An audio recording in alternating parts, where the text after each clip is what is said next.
Уран зураг дүрслэх урлагийн нам төр ажилчин ангийг магтан зурах шаардлагагүй болж чөлөө сэтгэлгээний уран бүтээлүүд зөнхөлж ирсэн тул 1991 онд уран зургийн галерей шинээр байгуулагдсан юм.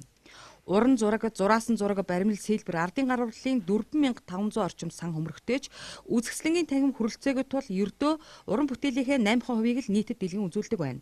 Түүнчлэн түрээсийн байранд зориултын чигшил дулааны тоног төхөөрөмжгүй.